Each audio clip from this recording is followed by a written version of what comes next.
How's everybody doing? Yeah, come Yeah. on, come on, come on, come on, come on. I was really nervous, honestly.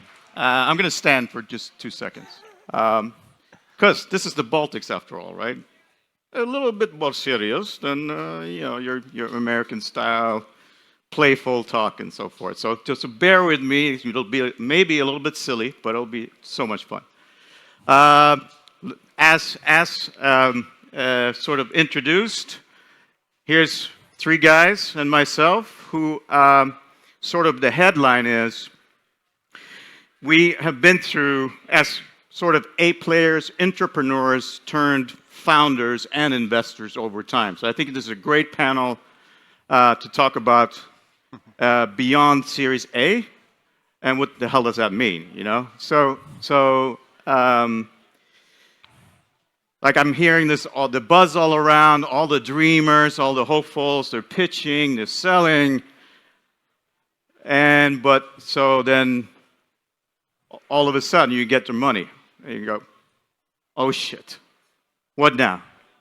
So maybe, luckily, you've done a good enough job to find the right VCs as your partners, as your coaches, as your mentors. That's absolutely critical to success. Not even to Series B, but for the long term.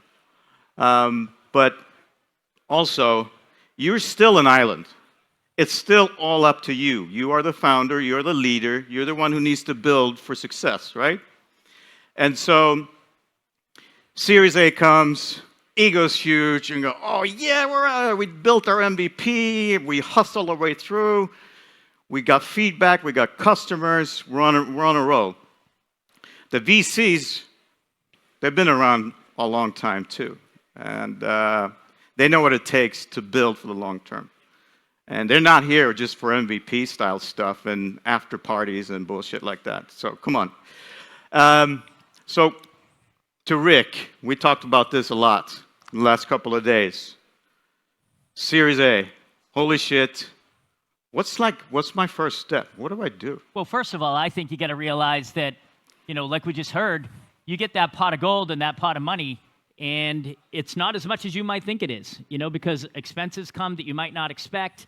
The runway that you're forecasting may not last as long. You've got, maybe pivots that you need to make. And so one of the things that I always think when I'm advising different founders is make sure that you are saving some for a rainy day and that you're not spending like you might think you should spend.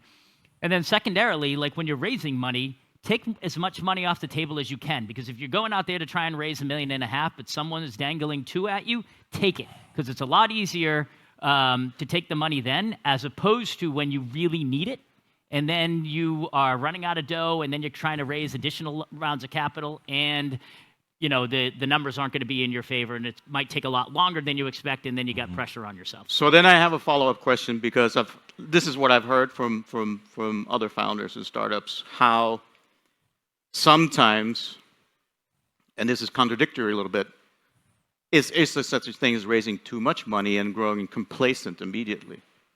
500,000, maybe you had a plan, and now it's 2 million. Oh, fuck, we can just sit back and party all day long. I think if you, particularly when you look at European startups, we're not raising as much money here as we are in the United States, where it's very easy to go and get a check for 4, 5, 7 million, whatever it is. So we're still talking about pretty small amounts, and if you can get the money, you take it. Yeah, okay. Well, that makes sense. Okay, what about you guys? What are you thinking? I believe I will disagree with you, unfortunately. Why we're doing this? Because I believe that you need to rise as much as you need. I fully agree with the approach that there is always inadequate money on the bank account, but still, if you get too much, you will spend too much in terms of how much shares you are giving away. That's my thing about, from hustler to leaders. Yeah. You're scrappy, you're doing your startup, and you're a builder, right? And that's your dream. That's what you've been dreaming of doing. But it's a big shift into leadership. Absolutely. Like, holy shit. But one thing do you actually know how to use that money now? But one thing I wanted to add is basically when I was for the first time making an investment round, it was an investor from a country that knows how to do this, so basically from Tel Aviv. And this guy told me one thing. I was leading the company, and he told me that he is expecting me to do only 3 things as a leader. basically to always hire people. It doesn't mean that I need to get as much people as I can. It means that I need to be always on the market looking for talents. The second thing was that I need to promote my brand. But the third thing that actually supports your idea was always look for money. But again, getting money in the right time and in the right place while saving for the rainy day. Absolutely. I also think it's a distraction. So if you're the leader of the organization, the CEO, the founder, and you raise a certain amount of capital, but you find that you're running into trouble and you need to raise more, you stop focusing on the product and the go-to-market, and you start refocusing on raising money and establishing other relationships with angels, VC funds, what have you, and that takes you away from your core mission. Get rid of that distraction and do it up front. Yeah. And you want to keep your hustle, the scrappiness as you're going and scaling your company. You don't want to lose that and become complacent. So I agree, if you can take more money, grab it now, but don't lose that hustle. Don't lose that scrappiness. Yeah. Because then you're not going to grow your business. You need to keep that part of the culture with you as you grow. Yeah, they're mutually exclusive in my mind. Yep. Okay, very good, very good. All right, so we'll move on. So in my sort of conversations and sort of coaching in certain places with new startups and so forth, and in making this big move into a leader, a lot of the younger founders tend to sort of try to emulate their coach and their mentor, or even quote Steve Jobs all day. I say, they're just going to follow along. Of course, you're going to do 80-hour work weeks. I'm super inspiring. To me, it seems to backfire because no one's going to follow a copycat, right? No one's going to follow somebody who's not authentic. Yeah? So authentic leadership is probably super, super critical for long term. And it's a fluffy term, right? Let's be honest. So let's try to unfluff that. What does authentic leadership actually mean in practice? Rick? You want me to start? Well, I've, in my background, I was introduced, I was the MD of Ireland for my last tour of duty with the company. For 14 years, I had built sales organizations within Facebook, and including a global gaming organization. And I learned more in my career from leaders that I didn't want to emulate and didn't want to be like. Okay, that's and a good point. ensured that in my own behaviors, I didn't mimic what I didn't want to be like. So that's first and foremost. You learn from all types of leaders, good ones, ones that you don't see great qualities in, and then you form your own style. So I think that's probably where I would start. Well, it takes guts, though, right, to be yourself, Well, and getting back to authentic leadership, to me, leadership is showing vulnerability, not being afraid to be vulnerable in front of your team, admitting that you don't know everything. And as you're a founder and you're, meant to be the stoic and, have all the answers, it's okay to say that you don't and that you need support, you need help, you need good mentors around you, and not being, having the strength to do that is something that I think is a good leader. Okay, yeah. And that needs to start pretty early on even in your MVP days as well, right? Yeah. Because You'll have to be transparent and authentic. People will see that you're fake and not follow you. One of the great ways of being authentic, I didn't realize at the time, is I joined Vistaprint, was a startup I was employee number 16. And I got hired, and in between leaving my other job and starting Vistaprint, the CTO called me and said, hey, we just let all our contractors go. We're on the verge of bankruptcy. Do you still want to join us? So I took a leap of faith, being it was very big of him, very authentic, reaching out to me, telling me ahead of time before I joined, what is the actual situation in the company, and are you up to the challenge? And being transparent and honest, and he continued to be that way, was great from that standpoint. That's being authentic. Yeah. Be who you are, be transparent, be authentic. Yeah. People will see through that if you are not. So that's a good. I got this feedback from a direct report long time ago. That I was, everybody loves you. You're a people person. Yeah, this is easy, right? Leadership. I'm a people person. I love everybody. But so also getting the feedback. Oh, Jorgen, sometimes you need to crack up the whip. You need to be way tougher. I'm like, no, I don't. I'll never yell at you. I'm never going to scream. I'm never going to raise my voice. I am, however, going to stick to the goals, and I'm going to get rid of the people who are not performing. But I'm not going to yell. It's not going to happen. It'll look so ridiculous. Yeah. And no one's going to believe that shit, right? Yeah. It's not about yelling, but still about the projection of the vision. Yeah. I can give you, like, guys, I can bring you a perspective of VC, what we are looking for, what kind of qualities we are looking when it comes to this true leadership. However, we need to bear in mind that if this is not serial entrepreneur, and this is the first timer, it means basically that or she is going to be in transition, which means basically that there is a huge imposter syndrome problem, and a lot of people tend to say that this is fake, fake it before you make it. Yes, but actually you are in transition. You need to find yourself in totally different environment. It doesn't matter if you are 40, 50, or 20 years old. If you are a first-timer as an entrepreneur, this is a huge challenge. So as a VC, what we are looking in terms of quality of the leadership, we are looking for 3+1 things, basically. Number one is a visionary. Visionary, I mean, clear vision, because without clear vision, you do not have clear goals, you do not have clear leadership, you do not have company culture. You do not have like this true north that everybody understands, not only from the perspective of your employees, but also the money providers, so your investors. The next thing would be resilience, because you need to understand that building a startup is not an easy path. Shit will happen. And you need to be ready for this to basically not only work 24/7, but you need to make people understand that sometimes they need to make the extra mile. Last but not least, agility and readiness to pivot. Because market changes, government change, different legislation, like for example in banking sector, in medical sector, and this +1 for me especially, is readiness to be in the trenches with the rest of the team, so lead by example. On too many occasions, we've seen that after this round A, not maybe after seed funding, but after round A, founders were gone. Founders were buying nice cars, and there is lots of examples on the market, founders buying Bentleys, and that's it, because they hired C- level managers. They thought that it's gonna be just to be supervised, but the leadership was left in the hands of somebody else's. And bankruptcy followed pretty quickly. Yes. Everybody knows the $63 million bankruptcy case. Yeah, exactly. Yeah. Latest. We all know. Without names, yes. So without names. No. And so authentic leadership, right? And then that leads into sort of, I think your culture is also based on your own authenticity. Mm-hmm. But culture is such a big word. Like we talk about it as that's a fundamental to long-term success. Mm-hmm.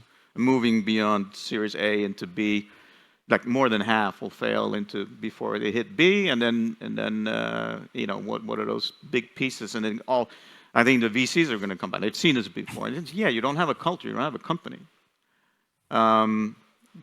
So what is culture like in practice? If I may be pragmatic. Go for it. Okay? Because when you take a look at startups, this is just about, startups are companies, basically. This is not something strange, like a new animal. This is a company. So basically, as a VC, again, what we are looking for in terms of the culture, we expect to see what is the true digital transformation practices are being applied as a culture.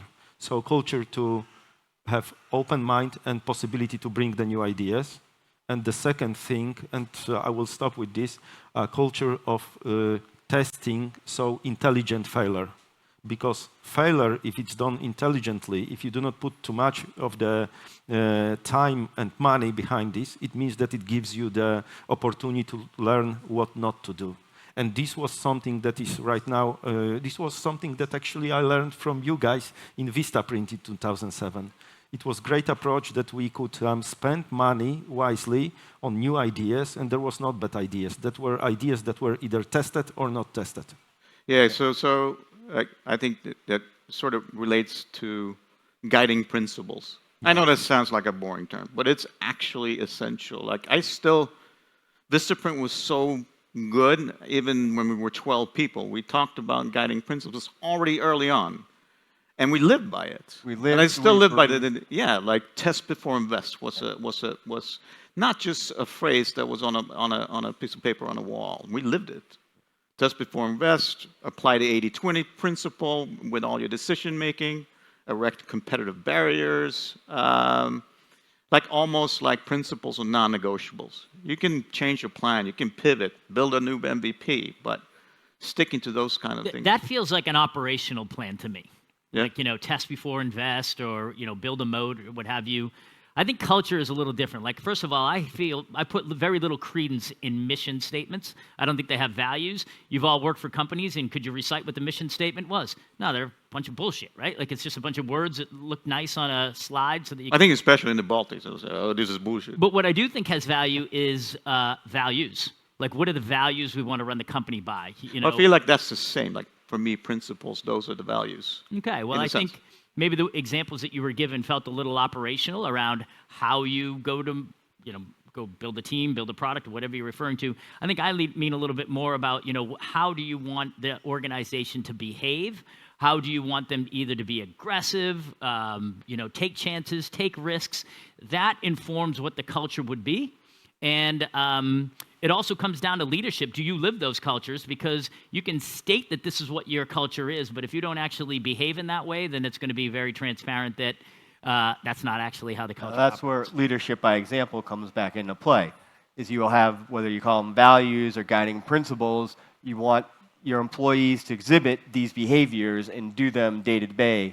And the best way to ingrain that culture and behavior is you as leaders doing that behavior yourselves. One thing worth adding is that the culture is not set for all of the times. It evolves with the organization, because how can you expect to have the same culture when you are 10 people working in trenches and then 100 people that you need to lead either by example or on any other means necessary? Well, you could have a culture of fun, work hard, play hard. Yeah. A culture that takes risks, a culture that gives chances to middle managers that are probably bigger than what their job title might suggest that they can handle. But like that all goes, that I think can scale from 10 people to 100 people. And, you've got to have good managers that follow that vision and can impart it within their team. Well, a big way to do that is you grow and you're hiring around culture and mindset above any sort of technical ability is key. Because it's very hard to change someone's culture, someone's mindset versus them learning some new skill is rather straightforward compared to that. It's so hard. When a culture erodes, it's almost impossible to get it back, right? It's really difficult. So hiring with culture in mind, I think, is critical, particularly in the early stages of building a company. So that this sort of feeds into the next part, and that is, you got to build a pretty killer team that's totally committed, right? And we talk about A players all the time. How do you define that? And how do you keep A players, like, beyond your culture? You have your culture, you have the guiding principles, but there's going to be tough times. But Jörgen, are you sure that you want to have only A players? It means only like red personnel? It's way harder Yeah, to manage A players yeah. than to maintain B players. But if you're maintaining B players all the time, you're going to be a B company. So it's way harder. But I actually believe in, like, almost, you play favorites. You play favorites with A players. They deserve more of your time because they're the ones working harder and they're more I think passionate. the question is, what is the definition of the A player? Good question. Because if you We think throw it about- out there like yeah, it's red like personnel, easy. I mean leaders only. You will hire only people who are like truly red, that they are focused on their targets, that they are pushing through. It doesn't mean that this is sustainable. On many occasions, actually, it's proven that you need to have those yellow personas, green personas, blue personas from the disc, that you need to have a mix to have a proper culture, and that it's like a wolf pack. You cannot have only alphas. If you have only alphas, they will kill each other. I don't know. I think maybe there's a misconception then of the A player. Again, what As is the somebody's a definition of great A collaborator, player? but are all more of a co-pilot. I don't know. Yeah. But I think I don't know about you need a bunch of worker bees, do you? You need people fit for the role that you're hiring for. Yeah, that's And A that are player. great at that. They might not be A players in your definition of A players, is. but they need to be good at It the is. role. And as a manager and a leader, you need to be also tough and authentic. And if their people are underperforming, you have to give them that direct feedback. And if it doesn't work out, you do have to let them go early, because one C player or D player can ruin a team, a company, a group of 40 people. I recently had, over the last couple of years, one person within 3 teams of 30 people. That one person dragged down those 3 teams. Yes. And for a once they're year. gone, the energy completely Yeah. shifts, right? Exactly. Yeah, it's night and day. I think there's a difference between managers. Yes, we only need so many managers within a team, but you can have a group of leaders that aren't managing people, but are individual contributors that are leading on projects. And it is difficult to keep an A player motivated, but that's where you give them, you take risks and you say, hey, this is a project that maybe I could do myself and maybe I could do it at 100%, but if I give it to you, maybe you get it to 90%. But now that you're spending time with them, you're developing him or her, and that's another important thing, is you're not giving all your opportunities to the men on the team that look like you, act like you, hang out at the bar with you, but you're diversifying how you're distributing some of these opportunities. And you're giving them a chance to learn, to make an impact, because that's all what we all want. We want to make an impact in an organization, and I think that that's the way that you keep an A player on the team, is by you're giving them things that stretch them, and you're taking risks with them. Yeah. And also, like, never hire for desperation, no matter how desperate you are, right? Because it always backfires. It never works. And think about how long it takes to move out a B player or a C player. Then you've got to rehire again, and that length of time. You lost. You're a startup. You're losing. Oh my goodness! Just take the extra 2 months to find the right person in the first place, and because it takes a lot of time to manage these people out. You're spending time with a B player, therefore you're not spending time with an A player as much because you're over-indexing to that. It's a really critical problem when you're in a small team and you don't have everybody contributing to where you expect them to be. Do you think so? I have another fun question. This is something I just had a conversation with one of my mentors, former CEO of Vistaprint. I go, do you think there's such a, I mean, because culture is so important, and not everybody fits. Like, an A player may not be an A player in any company. Like, maybe it's a C player with another culture, and because the culture is so different, and dynamics are so different. Would you agree, or? Yeah. Like, A players are always A players. No, they have to fit. They have a certain personality, certain culture they're looking for to thrive in a work environment. So that's also one of the reasons why culture is so important to interview for and go over. This is the culture we have as a company. Is it fitting this person's personality, this person's mindset? Do they agree with the culture? Because if they don't, they're not going to be that A player. They'll thrive in a different culture, but not your own culture. And then also, you'll see A players within a company as they scale, and the culture starts to change a bit and go a different direction. That A player may no longer be performing anymore, and then you're going to have to deal with that as a leader as well.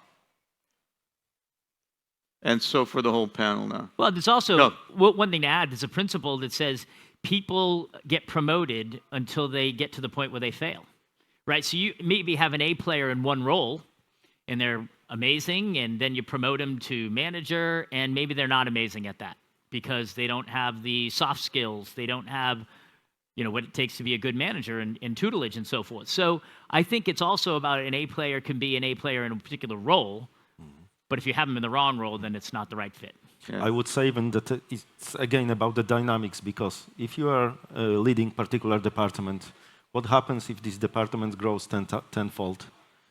Your role dramatically changes. The expectation, the skill set that is required to fulfill the bigger shoes still dramatically changes. So you need to plan for future. You need to find in the leaders possibility to overgrow what they are doing right now, or you need to change in the leadership of particular area. I think that's why, as a startup, you hire for what you think that job's going to be in 2 Yeah. years' time. Yeah. And the experience that that's going to need in 2 years is what you look for today, because those people can help take on other projects for you and take things off your plate as a founder. But also, when the team grows to what you envision, they are still the person that can lead that. Precisely, and vision. So once again, this is how it is important from the C-level perspective, to project the vision to the team. So they know what awaits them. So they are not bored because you took two big shoes at the very beginning. Yeah. Yeah. So, in managing teams, leading teams, hiring, firing, all that stuff. So, what was your hardest, your toughest, like I want to cry, I want to throw up moment in your career so far? If I may say, it wasn't even about firing people. It was about understanding that I hired and I failed to hire the right personnel. That was the biggest, because it impacts my ego. Yeah. So basically, you need to understand that you do not have skills, for example, proper skill set to hire the right people. That you need to grow as a leader, as a manager, as a CEO of the company, to learn how to get the proper people on board. Because if somebody is screwing up, it's not the fault of this particular employee. It's your fault, basically, as a manager. This is the failure. Yeah. Josh, what are your thoughts? Yeah, that's an easy one. It came early in my career. I worked for a startup that scaled. It was doing software consulting company from 300 to 1,200, and I was the last 40 part of the 40 people that were left at the company. And we had to do rounds and rounds of layoff around Christmas and New Year's. Oh, sweet. And that was just the hardest thing I'd ever done. I think I was 24 years old, and my first real experience going through that as a leader. Yeah. Well, look, I think my top 10 worst days in my professional career were days that I've had to let somebody go, particularly if they were trying hard and working, trying to do the best that they could, but it wasn't working out. Those are always painful for me. But I'll tell you one time when I did let someone go that was probably the most impactful thing that I could have done for the team. That person was a leader of a big team. They had a night out. He behaved in a way that was completely inappropriate and against my values that I had set forth in the company. Culture. And culture, right, exactly. And while it really put pain on me as the senior leader to let that person go, I had to do it because I had to send a message to the rest of the organization that that behavior will not be tolerated. And if I expect you all to act that way, I expect the leader to act that way. So you've got to walk the walk, and that meant that I already had a vacancy beneath that person. So I now had 2 layers of vacancies and had individual contributors reporting to me, which meant a lot of day-to-day operational work, but I had to do it because it was the right thing for the business. Yeah. Okay. So, I'll tell you mine, if you don't mind, because I love talking about myself. Obviously, I'm on stage, right? So, big ego. Like, I thought I was just God's gift to managing teams because of my heart and my empathy, and I love people, and it's almost like we're family and shit like that. And then I got this engagement survey, the first engagement survey I ever gotten. And it was the worst score in the company. Like on a personal level, let's say local leadership was super high. So yeah, great. But as an overall company sentiment was the lowest in the whole company. Like, oh fuck, I couldn't sleep for days. Like, what? Yeah, I'm the worst. I suck. Fire me right now. So it took a long look at, you know what? It's a business in the end. You're not family. You're not a therapist. You're not their pops. Have guardrails. Hold them accountable. But also, like, take a big look at your own culture and what you're trying to build. Because I built my own culture within Vistaprint, because I was leading the Nordic team originally before it took on global projects. And like, we had our own mission statements and we had our own vision. And I was full of ego, and I said, yeah, let's go. We can never be the biggest in this company, so we'll just be the most innovative. So we created this silo inside the company. So like, no, we don't care about Vistaprint. We only care about our little team. So while it was great, like we built a great culture, but obviously it's not conducive to the overall values of the company. So I think you need to be careful how you tread. And the most important piece is feedback is a gift.